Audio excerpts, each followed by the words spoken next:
Nas profundezas do sul da Rússia existe uma mega-estrutura pré-histórica colossal, construída por uma civilização desconhecida, capaz de mudar tudo o que sabemos sobre a história.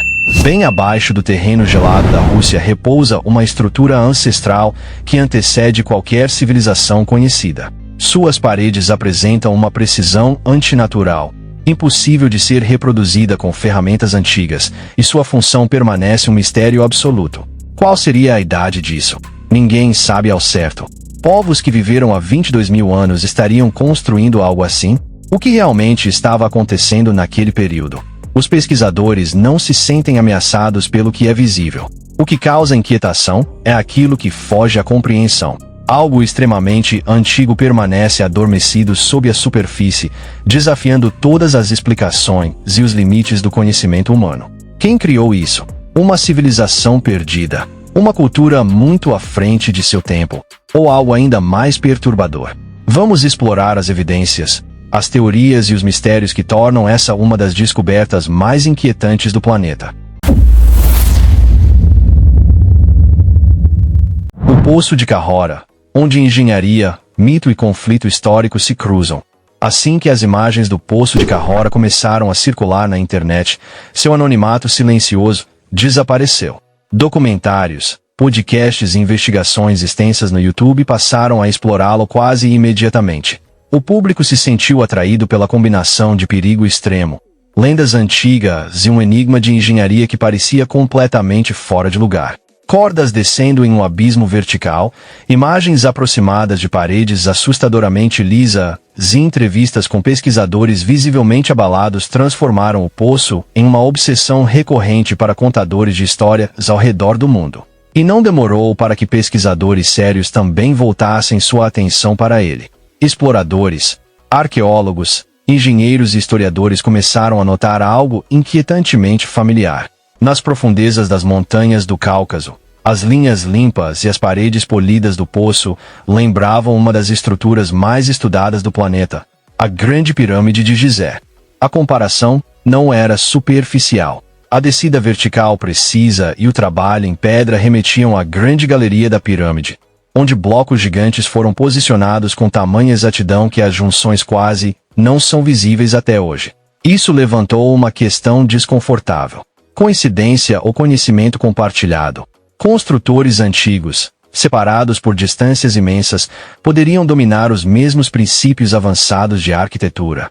Ou estamos ignorando capítulos inteiros da história humana que conectavam essas civilizações? À medida que os debates se intensificaram, as teorias sobre a função do poço se multiplicaram. Alguns sugeriram que ele fazia parte de um sistema subterrâneo muito maior, talvez servindo como um canal de ventilação para um complexo enterrado profundamente na montanha. Outros acreditavam que ele nunca foi destinado ao uso humano cotidiano. Essas hipóteses apontavam para uma função diferente, como um condutor de energia ou uma câmara acústica projetada para manipular ondas sonoras, pressão ou até forças naturais que a ciência moderna ainda tenta compreender. Alguns cientistas chegaram a sugerir que o poço poderia ter funcionado como um tipo de gerador antigo, extraindo energia da própria Terra. Essas ideias não foram descartadas com facilidade, principalmente porque a geometria do poço torna explicações geológicas simples pouco convincentes. A simetria, a suavidade e a precisão angular não parecem acidentais. Mas o mistério não parou na engenharia antiga. Ele tomou um rumo inesperado ao entrar na história do século XX. Ao revisitar os mesmos arquivos que Gemukov havia analisado, pesquisadores encontraram conexões inquietantes com a Segunda Guerra Mundial. Durante as décadas de 1930 e 40, altos oficiais do regime alemão demonstraram forte interesse por mitos antigos, civilizações perdidas e conhecimentos considerados ocultos. Nesse contexto, foi criada uma organização dedicada oficialmente ao estudo da ancestralidade, mas que, na prática, buscava lendas, saberes proibidos e supostas fontes de poder ancestral. Expedições foram enviadas para regiões distantes, como a Ásia Central e o Oriente Médio, em busca de vestígios de um reino subterrâneo lendário conhecido como Shambhala. Segundo antigas tradições, Shambhala seria uma civilização oculta, guardiã de conhecimentos e tecnologias muito além de seu tempo. Em 1942, A ofensiva alemã rumo ao Cáucaso teve como objetivo declarado o controle de recursos naturais. De forma não oficial, alguns historiadores acreditam que havia interesses adicionais. Surgiram relatos de tropas demonstrando curiosidade em comum por áreas montanhosas específicas, incluindo regiões próximas ao Pico de Carrora. Ainda mais intrigantes foram registros de símbolos antigos encontrados em rochas próximas à entrada do poço. O significado exato desses sinais segue em debate. Alguns defendem que seriam apenas marcas deixadas por soldados. Outros acreditam que estejam ligados a pesquisas simbólicas conduzidas na região. É importante lembrar que esse símbolo é muito mais antigo do que o uso feito no século XX. Por milhares de anos, ele representou vida, energia e renovação cíclica em várias culturas da Ásia, da Eurásia Central e do próprio Cáucaso. Descobertas arqueológicas e lendas locais indicam que povos antigos floresceram nessas montanhas, possivelmente utilizando esse símbolo em seu significado original. Essa sobreposição entre símbolos ancestrais e eventos modernos alimentou ainda mais especulações. Para alguns, não é coincidência que construtores antigos e pesquisadores do século XX tenham se interessado pelo mesmo local. Nesse ponto de vista, Carrora não seria apenas uma estrutura, mas um ponto focal, um lugar de importância que atravessa milênios. Seja uma obra de engenharia esquecida, uma estrutura cerimonial ou algo ainda desconhecido, uma coisa é certa: a montanha continua guardando seus segredos, e a história de Carrora ainda está longe de terminar. A câmara sob Carrora, onde a montanha parece abrir a própria boca, à primeira vista, ela não chamava atenção, o que tornava tudo ainda mais inquietante. A natureza costuma esconder coisas com o tempo, mas aquilo parecia deliberadamente oculto. Quando Arur Gemukov ficou diante da abertura, soube imediatamente que não se tratava de uma entrada comum de caverna. O poço era estreito na parte superior e descia em linha reta, rumo à escuridão, como se tivesse sido perfurado na montanha. Não havia bordas irregulares, nem sinais de erosão causada pela água. Nada parecia aleatório. Tudo indicava uma finalidade clara. As medições iniciais estimaram que o poço descia cerca de 40 metros, o equivalente a um prédio de aproximadamente 12 andares. Qualquer erro ali não teria margem para correção. Gemukov e sua equipe entenderam que chegar ao fundo não era apenas uma descida, era um compromisso absoluto. Eles conferiram as cordas mais de uma vez, testaram os pontos de ancoragem e ensaiaram cada movimento. Não havia espaço para improvisos. A descida começou lentamente. Um por um, eles se deixaram escorregar para dentro do poço. Os corpos ficavam colados à pedra. Quanto mais desciam, mais o ar se tornava frio e pesado. As paredes eram lisas e próximas demais, forçando ombros e equipamentos a roçarem a rocha. Os únicos sons eram a respiração controlada, o rangido baixo das cordas sob tensão e o clique metálico dos equipamentos, ecoando pelo túnel vertical. Apesar do esforço físico, o cansaço parecia secundário. As paredes exigiam atenção. Diferente das cavernas naturais moldadas pela água ou pela pressão geológica, aquelas superfícies eram planas, retas e surpreendentemente lisas. Sob a luz fraca das lanternas, a pedra refletia um brilho opaco. Não havia fraturas caóticas, apenas linhas sutis, perfeitamente paralelas. À medida que desciam, a dúvida dava lugar à certeza. Aquilo não era obra da natureza. O poço parecia calculado. Cada trecho tinha proporções exatas. Até o jogo de luz e sombra nas paredes criava bordas definidas, não transições suaves. Gemukov, que havia passado anos explorando o subterrâneo, sentiu um desconforto raro. Nunca tinha visto nada parecido, nem na Rússia, nem em qualquer outro lugar. A descida durou mais de 1 hora. O tempo parecia se esticar dentro do túnel. Cada movimento era cuidadoso, cada segundo carregado de risco. Um deslize, uma falha mínima, e não haveria retorno. O poço estreito não permitia ajustes. A equipe permaneceu em silêncio absoluto, concentrada, enquanto o som da corda deslizante ecoava sem fim. Então, finalmente, as luzes alcançaram o fundo. Todos pararam ao mesmo tempo. O poço apertado se abria sem aviso para uma câmara subterrânea gigantesca. A mudança de escala era quase desorientadora. Em um instante, a pedra pressionava por todos os lados. No seguinte, o espaço se expandia abruptamente. A câmara se estendia em todas as direções. O teto se erguia a quase 37 metros de altura, alto o suficiente para engolir os feixes das lanternas. A sensação não era de estar em uma caverna, mas dentro de uma catedral enterrada. Não se tratava de um pequeno espaço oculto sob a montanha. Era um ambiente vasto, selado do mundo da superfície. À medida que avançavam, as luzes revelavam detalhes ainda mais chocantes. As paredes não eram irregulares. Eram formadas por enormes blocos retangulares de pedra, com cantos definidos e faces perfeitamente lisas. Alguns desses blocos foram estimados em mais de 200 toneladas, um peso extraordinário para algo organizado no interior de uma montanha. Ainda assim, estavam ali, empilhados com uma precisão inquietante. As junções eram tão justas que mal se distinguia onde um bloco terminava e o outro começava. Não havia argamassa, nem espaços visíveis.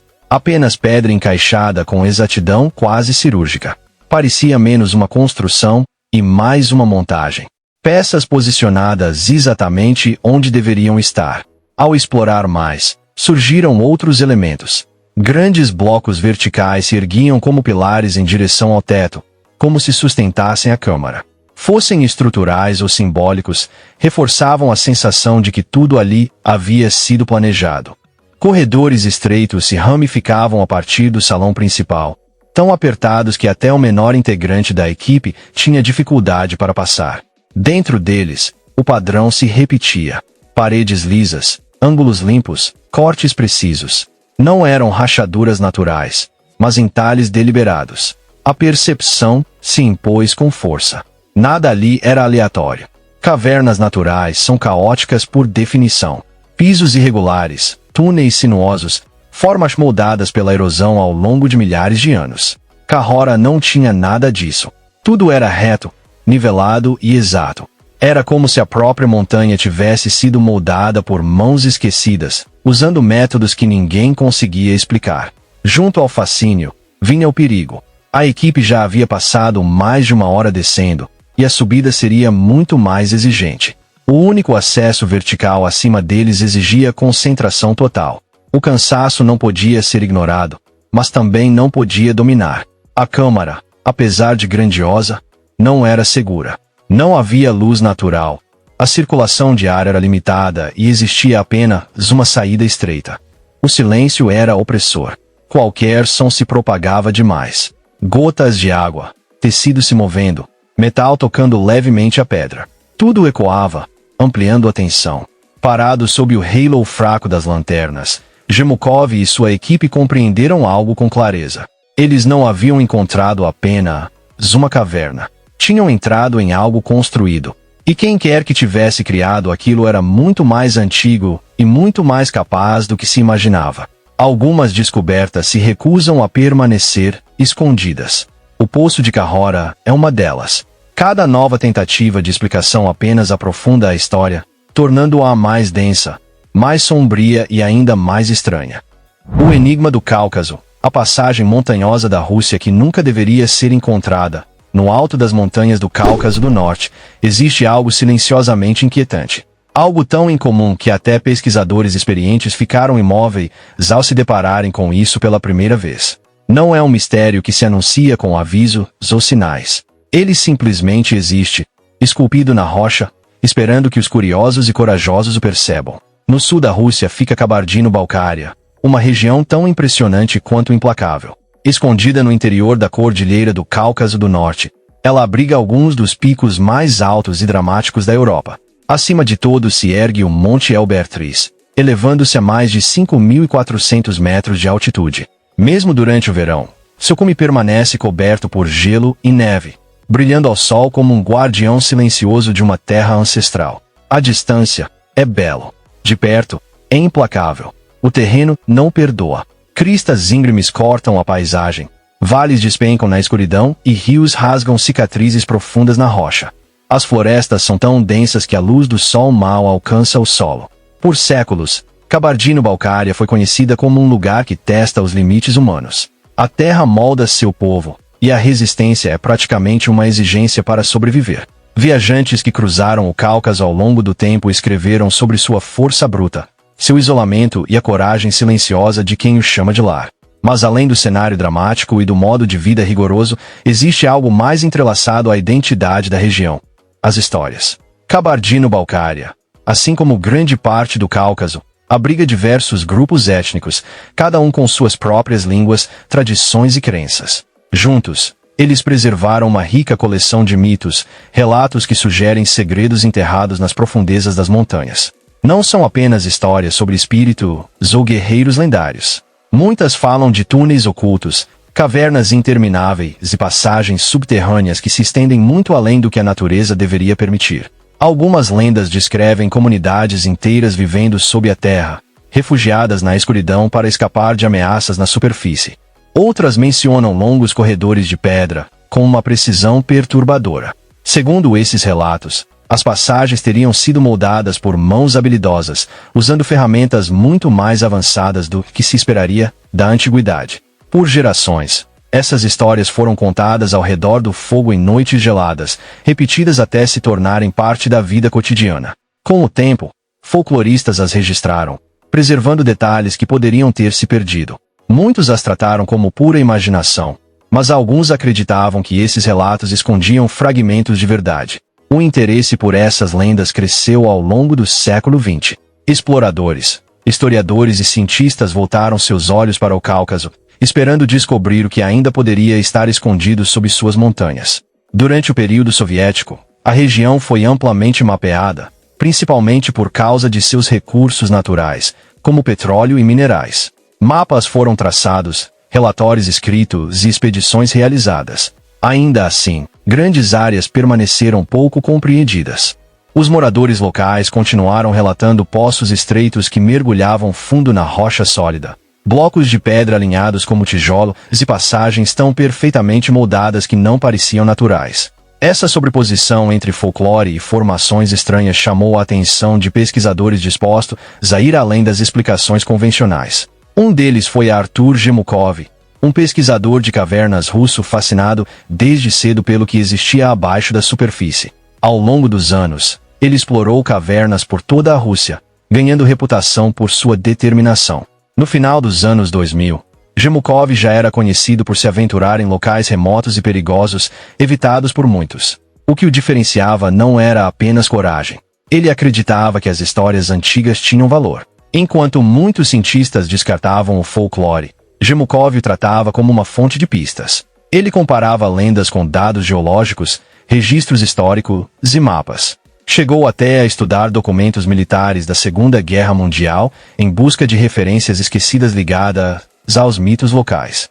Em 2011, sua atenção se voltou para o Monte Kurora, um pico isolado em Kabardino-Balcária. Registros de guerra indicavam que tropas alemãs demonstraram interesse incomum na área durante a campanha do Cáucaso, em 1942. Para Gemukov, essa coincidência era impossível de ignorar. Ele não procurava apenas mais uma caverna. Queria saber se as histórias sobre estruturas construídas sob as montanhas eram reais. Para ele, o Cáucaso não era apenas uma maravilha natural, mas um vasto arquivo de uma história esquecida. Com um planejamento cuidadoso, equipamentos adequados e uma pequena equipe de confiança, Gemukov partiu. A jornada foi difícil e o terreno, implacável. Mas ao alcançar o Monte Kurora, algo extraordinário se revelou. Escondida por séculos de erosão e vegetação, havia uma abertura vertical estreita, cortada diretamente na rocha. Não era larga, nem chamativa, mas descia profundamente na montanha com uma precisão inquietante. Diferente das entradas naturais de cavernas, geralmente irregulares, esse poço era liso, bem definido e assustadoramente reto, como se tivesse sido deliberadamente esculpido. Parado à sua beira, Gemukov percebeu que talvez tivesse encontrado exatamente aquilo que as antigas histórias sussurravam há gerações. Um lugar onde, como dizem os pastores da região, a terra engole segredos. Vadim Chernobrov, fundador do grupo de pesquisa Cosmopolis e um dos defensores mais persistentes do estudo de Kurora, faleceu em decorrência de um câncer. Chernobrov trabalhou de forma próxima com Shimukov e era amplamente visto como a principal força por trás do avanço do projeto. Sua perda marcou o colapso silencioso do esforço mais determinado para compreender o que existia sob a montanha. Sem ele, a investigação perdeu direção e energia. O que tornou a situação ainda mais inquietante foi o fato de que esses não foram incidentes isolados. Outras 3 pessoas ligadas direta ou indiretamente às pesquisas em Kurora também faleceram de forma inesperada ao longo do tempo. Coincidência ou algo mais perturbador? O padrão foi suficiente para interromper quase por completo novas explorações. Após essas perdas, o progresso desacelerou drasticamente até parar por completo. Desde então, praticamente nenhuma informação nova e verificada sobre Kurora veio à tona. Hoje, a pesquisa sobre o Poço de Cura está, na prática, congelada.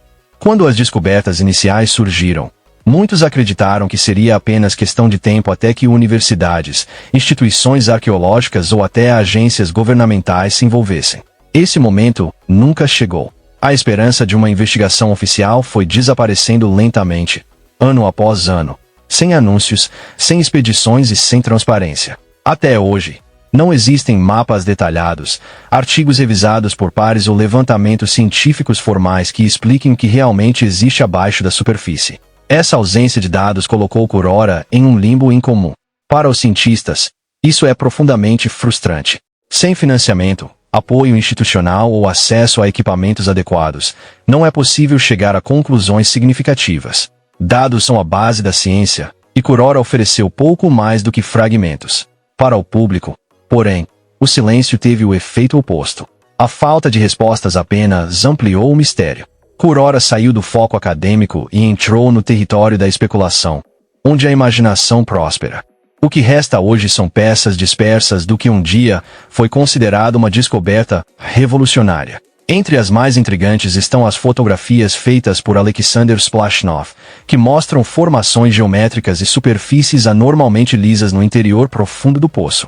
Alguns observadores argumentam que essas formas parecem precisas demais para serem resultado de processos geológicos naturais. Outros rebatem, afirmando que a natureza, com tempo e pressão suficientes, é capaz de produzir estruturas que parecem artificiais. Sem novas explorações, nenhum dos lados consegue provar sua posição de forma definitiva. Acrescentando mais uma camada ao mistério estão as histórias em torno de Artur Gemukov, uma das primeiras figuras associadas ao poço, e as tragédias que se seguiram à exposição do local. Esses relatos se misturam de forma natural com antigas lendas locais da região do Cáucaso, histórias sobre cidades subterrâneas construídas por civilizações antigas que desapareceram sem deixar vestígios. Mito ou memória? Essas narrativas se tornaram inseparáveis da identidade de Kurora, unindo folclore e mistério moderno em uma única história inacabada. Atualmente, a maior parte das discussões sobre Kurora acontece na internet. Fóruns, redes sociais e comunidades de história alternativa analisam cada fotografia, relato de testemunha e rumor ligado ao local. Alguns acreditam firmemente que Kurora seja o remanescente de uma estrutura antiga construída por seres humanos com técnicas avançadas, muito antes do que a história convencional admite. Outros permanecem céticos, vendo tudo como uma formação natural, incomum, exagerada por coincidências e tragédias. Ambos os lados se apoiam nas mesmas evidências limitadas, chegando a conclusões completamente diferentes a partir do mesmo conjunto restrito de informações. Se um dia Kurora fosse confirmada como uma obra humana, as implicações seriam enormes. Ela poderia superar todas as estruturas antigas conhecidas em tamanho e complexidade. Apenas os blocos subterrâneos gigantes forçariam especialistas a repensar toda a linha do tempo tecnológica da humanidade. Isso empurraria a engenharia avançada milhares de anos para trás, desafiando pressupostos antigos sobre as primeiras civilizações. Livros didáticos precisariam ser revisados. Museus teriam de criar novas exposições. A própria história do desenvolvimento humano teria de ser reescrita. Muito antes do Egito, da Mesopotâmia ou de qualquer outra civilização que celebramos hoje, pode ter existido um povo capaz de construir com precisão e escala comparáveis, ou até superiores, às da engenharia moderna. As perguntas seriam imensas. Quem eram eles? Como conseguiram construir tão profundamente no subsolo? E por que sua sociedade desapareceu de forma tão completa? Kurora não acrescentaria apenas um capítulo à história. Ela arrancaria páginas inteiras e as substituiria por incerteza. Ainda assim, Mesmo sem confirmação ou respostas finais, o impacto de Korora permanece significativo. A humanidade sempre foi atraída pelo inexplicável. As pirâmides do Egito, as estátuas da Ilha de Páscoa e as pedras de Stonehenge continuam a nos fascinar, não porque as entendemos totalmente, mas justamente porque não entendemos. Korora talvez nunca alcance o mesmo reconhecimento global, mas cumpre o mesmo papel. Ela nos lembra que nosso entendimento do mundo é incompleto. Para muitos, o verdadeiro poder de Korora está nas perguntas sem resposta. O mistério em si se tornou mais importante do que qualquer explicação isolada. Ele destaca o quão vasto é o nosso planeta e o quanto ainda permanece oculto sob sua superfície. Aninhada nas montanhas do Cáucaso, Korora se tornou um símbolo de curiosidade, receio e imaginação. Um lugar onde o conhecimento parou e a especulação começou. O local é frequentemente comparado a outros sítios megalíticos controversos ao redor do mundo. Gornaya Shoria, na Rússia, apresenta enormes blocos de granito empilhados de formas que desafiam explicações simples. Locais como Baalbek, no Líbano, Abidos, no Egito, e certas estruturas no Peru também são citados pelo uso de pedras maciças e cortadas com extrema precisão. Se essas semelhanças são significativas ou apenas coincidências, isso ainda está em aberto. No fim, seja Korora uma formação natural ou a obra de construtores esquecidos, ela serve como um poderoso lembrete de quanto ainda não sabemos. Não saber mantém a busca viva. Nos impulsiona a questionar, explorar e permanecer curiosos. O mistério de Korora continua fazendo a mesma pergunta que a humanidade sempre enfrentou. O que está escondido sob nossos pés? E o que isso revela sobre quem realmente somos? Sob a montanha, a estrutura pré-histórica da Rússia que assusta a ciência, a história de Korora deixou de ser folclore local no momento em que cientistas sérios se envolveram. O que antes era apenas sussurrado por pastores e trilheiros se transformou em algo muito maior. Algo que exigia explicações para as quais a ciência moderna não estava totalmente preparada. Uma das primeiras surpresas foi o quão funcional a estrutura parecia. Análises arquitetônicas indicaram que a ventilação não era acidental. O formato cilíndrico do poço favorece naturalmente a subida do ar quente, enquanto túneis laterais menores parecem puxar o ar mais frio para dentro. A umidade e o ar estagnado aparentam sair por canais invisíveis, criando um ambiente surpreendentemente estável muito abaixo da superfície. Isso não é o que se espera de uma caverna aleatória. Tudo parece projetado, silenciosamente eficiente, como algo criado por pessoas que compreendiam o fluxo de ar muito antes dos sistemas modernos de climatização. Chernobrov também destacou algo ainda mais inquietante. Alguns blocos de pedra não parecem ter sido extraídos da forma tradicional. Suas superfícies são tão lisas que lembram algo moldado, não talhado. Ferramentas primitivas não deveriam ser capazes de produzir acabamentos assim. Essa precisão sugere um conhecimento avançado de geometria, comportamento dos materiais e controle mecânico, capacidades que a história convencional não associa às culturas antigas do Cáucaso. Essa constatação abriu espaço para interpretações mais profundas. Alguns pesquisadores acreditam que a estrutura possa ter tido uma função sagrada. O layout, as proporções e os alinhamentos cuidadosos sugerem um significado ritual ou cerimonial. Nessa visão, o poço e suas câmaras não eram espaços práticos, mas simbólicos, um santuário dedicado a divindades ou forças esquecidas pelos registros conhecidos. A ausência de áreas de moradia ou ferramentas cotidianas reforça essa ideia. O que quer que tenha ocorrido ali, não fazia parte da vida comum. O que torna tudo ainda mais inquietante é justamente o que não está presente. Sítios antigos normalmente deixam vestígios humanos, ferramentas, cerâmicas, entalhes, marcas de fogo ou resíduos. Korora não apresenta nada disso. Não há artefatos, nem inscrições, nem sinais de ocupação diária. O local não parece ter sido habitado. Se seres humanos construíram esse espaço, ele não foi feito para servir como lar, tumba ou mina. Sua função era específica, e claramente, não envolvia permanência. Para alguns pesquisadores, essa ausência é mais perturbadora do que qualquer descoberta material. Ela sugere intenção sem familiaridade, inteligência sem contexto, um projeto que não se encaixa nos padrões humanos conhecidos. Assim, Korora permanece em um espaço desconfortável entre explicações. Se foi construído por pessoas, a história precisa ser reescrita. Se foi criado pela natureza, a geologia precisa ser repensada. De qualquer forma, a estrutura revela o quanto ainda desconhecemos sobre nosso passado ou sobre o próprio planeta. Aprofundar as investigações pode levar à prova de uma civilização perdida ou à evidência de que a Terra é capaz de fenômenos que jamais imaginamos. Ambas as possibilidades são igualmente inquietantes. O que começou como um mistério arqueológico promissor acabou se transformando em uma das investigações inacabadas mais estranhas da história recente. Não porque respostas foram encontradas, mas porque as pessoas que as buscavam desapareceram do cenário. Em 2015, Artur Gemukov anunciou o que muitos consideraram um grande avanço em Cahora. Apenas um dia depois, ele foi atropelado e acabou perdendo a vida em circunstâncias que colegas descreveram como extremamente suspeitas. O momento do ocorrido foi suficiente para abalar a comunidade de pesquisa. Gemukov não era apenas mais um investigador. Ele era uma das figuras centrais na defesa de uma análise séria sobre Cahora. Sua perda repentina causou um forte impacto no já restrito grupo de pesquisadores que acompanhava o local e alimentou imediatamente a especulação de que algo muito maior estava em jogo. O Poço Impossível de Cahora, um mistério que nunca se acomodou. Desde o momento em que pesquisadores começaram a comparar o Poço de Cahora com estruturas do Antigo Egito, a discussão mudou de tom. A semelhança não era superficial. Paredes lisas, ângulos precisos e uma simetria quase obsessiva refletiam princípios de projeto vistos em monumentos como a Grande Pirâmide de Gizé. Essa similaridade, por si só, já era suficiente para abalar antigas certezas sobre a engenharia do passado e sobre quem poderia ter compartilhado conhecimento com quem. Se os egípcios não estavam sozinhos no domínio desse nível de precisão, então a história pode estar ignorando toda uma rede de construtores esquecidos. Ideias arquitetônicas avançadas teriam viajado por enormes distâncias em tempos remotos.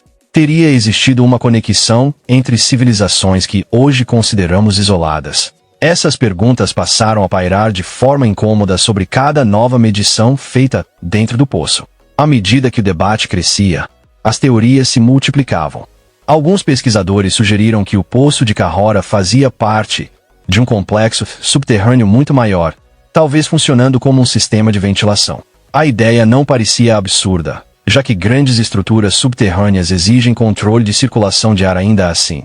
A escala e o acabamento do poço pareciam exagerados para uma função tão prática. Outros defenderam que ele nunca foi pensado para uso humano direto. Nessa visão, o poço poderia ter servido como um condutor de energia ou uma câmara de ressonância, projetada para manipular som, pressão ou até forças naturais que ainda não compreendemos totalmente. Anomalias acústicas registradas em algumas áreas pareciam apoiar essa hipótese, embora ninguém consiga explicar por que construtores antigos criariam algo assim. Então surgiram as ideias mais ousadas. Alguns pesquisadores argumentaram que o poço poderia ser a base remanescente de uma enorme estrutura semelhante a uma pirâmide que teria existido acima da superfície. Com o tempo, ela poderia ter desmoronado ou sido soterrada por mudanças geológicas, restando apenas seu núcleo denso. Se isso for verdade, Cahora não seria uma estrutura isolada, mas um fragmento de algo monumental. Outros foram ainda além, sugerindo que o poço funcionava como um tipo de gerador antigo, extraindo energia da própria Terra. Embora essa ideia seja altamente especulativa, ela ganhou espaço porque as superfícies do poço não se parecem com nada normalmente produzido por processos geológicos naturais. A geometria Paris intentional, cuidadosamente medida. Para alguns, a sobreposição de símbolos antigos e modernos em Cahora também não é casual. Eles defendem que o local foi significativo por milênios, primeiro para construtores antigos com conhecimento avançado, mais tarde, para grupos modernos em busca de poder perdido. Mas a curiosidade vem acompanhada de riscos. Depois da descida inicial, os perigos dentro do poço se tornam imprevisíveis. O ar fica rarefeito em certas câmaras.